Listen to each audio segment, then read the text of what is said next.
everyone, my name is Matt and welcome to the channel, and today I'm going to be bringing you my thoughts on Glass Onion, a Knives Out mystery. But before I do, if you could, please go ahead, hit that like button. I would greatly appreciate it. It helps me and it helps the channel very much. So let's get into this movie. Now look, I have to admit, the first Knives Out was a pretty decent film. Regardless of what Rian Johnson has done in the past with one of my favorite franchises of all time, I gave him the benefit of the doubt, and I thought it was an okay movie. This movie did not hit the same marks as the first one, and I definitely think it fell short of what it could have been. But we will get into all that here in just a second. I do want to give you some spoiler warnings. Will be towards the end to kind of go over some of the issues that I have with the movie, but overall this will be spoiler-free, but I will warn you when we get into those remarks. Now, like I said, overall the movie was okay, and it fell pretty short from what I thought would be a very good movie. If you don't think about this movie, if you just watch it and kind of don't really dive too much and think too much into this, it's okay. But then once you start thinking about some things and you kind of sit back and go, well, wait a second, why did this happen? Why did that happen? Why didn't they think of this?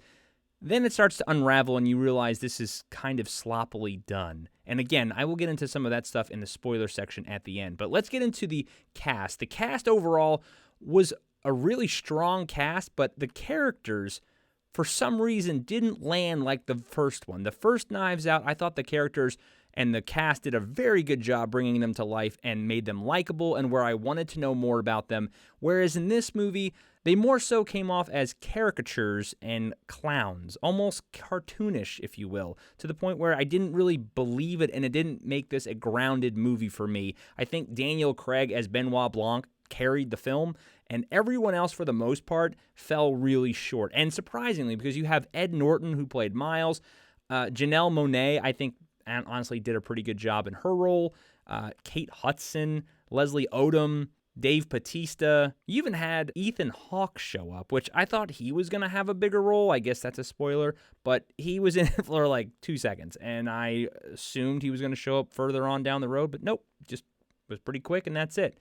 And right from the beginning, this movie does come off as dated. This is supposed to be taking place in 2020, and obviously the height of the pandemic, and it's smacks you right in the face with it. And if you are like me and sick of hearing about all that stuff and kind of over it, when you see that, it's just kind of a bad taste in your mouth. And it shows you how dated it is already because, again, there's a couple scenes at the very beginning where they're standing at like the end of a pier by themselves and they're wearing masks. And it's just like, you just don't want to get hit with that stuff over and over again. Again, I think everyone's kind of worn out and tired of it. So to be reminded of it is just something that you really didn't want to see. Thankfully, it didn't carry on throughout the entire movie, but to see that up front and the first thing that you notice, very annoying. A couple other themes throughout the movie that I did notice was like climate change and some other messaging that you saw sprinkled throughout if you pay attention. It does play a role in the movie, but again, just stuff I don't want to hear or see. I just want escapism and being reminded of this kind of real world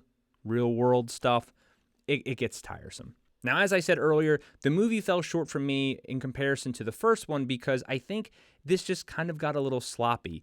He did a decent job with the intricate of the murder/mystery deal, but it wasn't very hard to figure out who the main, I guess, quote-unquote, bad guy or villain or person of interest was. It was pretty clear right from the beginning. It really wasn't that much of a surprise to me when it was revealed towards the end. And I think most people, if you pay attention and you notice, you can see that. Especially as things go on, it's pretty clear. There might be a couple scenes that leave you questioning if there's any other people involved or whatever the case may be, but overall, it's not that hard to figure out. Now, again, it's very hard for me to go into details without spoilers or going in like that, so I am going to mention some spoilers here and as to why I just had a problem with this film. So, spoiler alert, be warned. The plot holes in this were very, very bothersome for me and took me out of this film. When Miles realizes that Andy did in fact die from Duke's cell phone, it doesn't make sense to me as to why Duke and him would automatically be involved in this together. Duke has no idea essentially what's going on, and they already portrayed Duke as a very stupid person.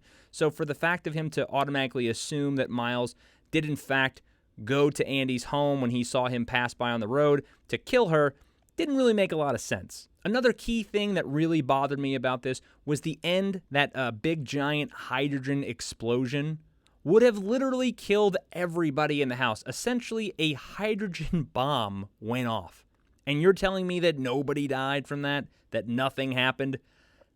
That's a little unbelievable. I understand are not going to be grounded and completely realistic because it is a movie, but when you go too far and it takes you out of the movie and the realism is now completely gone, it just doesn't really make sense and nothing has weight anymore. One other thing that took me out of this movie was the unnecessary use of humor in heavy or deeper situations. For some reason, everyone does this now, and it's very annoying. It's very similar to what Marvel does in their movies, where you'll have a very heavy or weighted subject, and then they'll insert this kind of dumb, unnecessary humor that completely ruins the emotional attachment to that scene.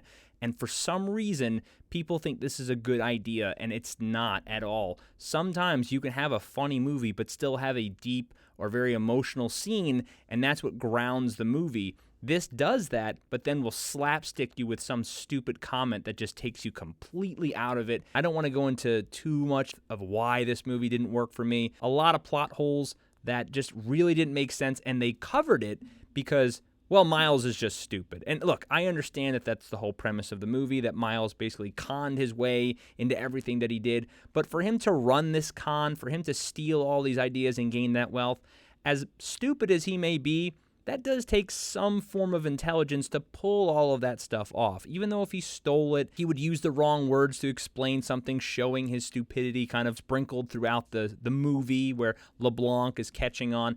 But at the same time, he's not that dumb. We're not talking about someone who has like 0 IQ. So overall, Glass Onion, A Knives Out Mystery is an okay movie at best. Would I recommend it?